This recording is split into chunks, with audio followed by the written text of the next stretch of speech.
बिस्मिल्लाहिर्रहमानिर्रहीम। अस्सलाम वालेकुम। मैं दानियाल अख्तर अपने यूट्यूब चैनल पर एक और वीडियो के साथ आप सबकी खिदमत में हाजिर हूँ। उम्मीद करता हूँ कि आप सब खैर से होंगे। आज जो टॉपिक हम डिस्कस करने जा रहे हैं तो वो बहुत ही छोटा सा और इम्पोर्टेंट और बुनियादी टॉपिक है, जिसका नाम है व्हाट इज़ एन एटम, कि एटम क्या है। और इसमें साथ साथ हम ये भी डिस्कस करेंगे कि इनके बुनियादी फंडामेंटल जो पार्टिकल्स है, जो बुनियादी ज़र्रात इसमें मौजूद होते हैं, तो वो कौन कौन से हैं। तो आइए बिना टाइम ज़ाया किए अपने टॉपिक का आगाज़ करते हैं। Atom. An atom is the smallest particle of an element which can take part in a chemical reaction. Atom हमारे पास एक स्मॉलेस्ट पार्टिकल है, एक छोटा सा ज़र्रा है किसी भी एक एलिमेंट का, या हम ये भी कहते हैं कि मैटर का। यानी मैटर हर वो चीज़ जो जगह घेरे और वज़न रखे। तो इस मैटर को अगर हम ले लें तो इसका जो सबसे बुनियादी छोटे से छोटा ज़र्रा, यानी कि उसको अगर हम डिवाइड ना कर सके, मज़ीद छोटे हिस्से में उसको तकसीम ना कर सके, तो इस किस्म के पार्टिकल को, ज़र्रे को हम नाम देते हैं एटम का। और ये जो पार्टिकल होगा तो ये केमिकल रिएक्शन में भी हिस्सा लेता है।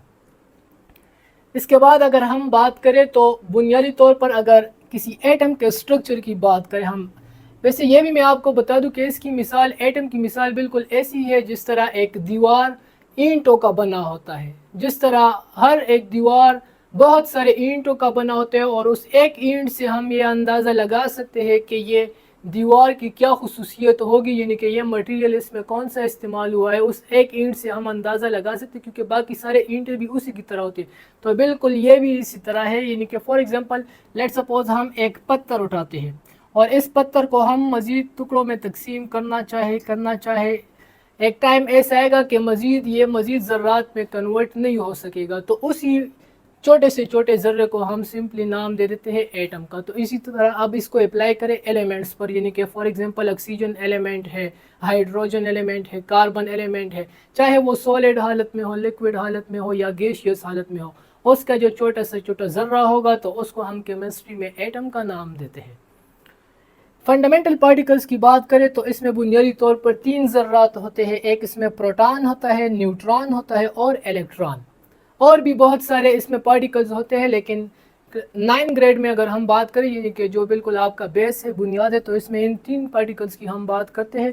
प्रोटॉन और न्यूट्रॉन की अगर बात करें तो ये एटम के बिल्कुल सेंटर में मौजूद होते हैं। यानी कि एटम के स्ट्रक्चर की अगर हम बात करें तो इसमें बुनियादी तौर पर 2 हिस्से होते हैं। एक इसका सेंट्रल हिस्सा होता है और एक इसके इर्द गिर्द सर्कुलर पाथ्स होते हैं, बिल्कुल गोल मगोल रास्ते होते हैं। तो ये जो सेंट्रल हिस्सा है इसको हम सिंपली नाम देते हैं न्यूक्लियस का, और इस न्यूक्लियस में मौजूद होते हैं प्रोटॉन और न्यूट्रॉन। यानी कि प्रोटॉन की अगर बात करें तो वो भी न्यूक्लियस में मौजूद होते हैं, जो सेंट्रल हिस्सा है किसी एटम का, और न्यूट्रॉन की अगर बात करें तो वो भी न्यूक्लियस में मौजूद होते हैं।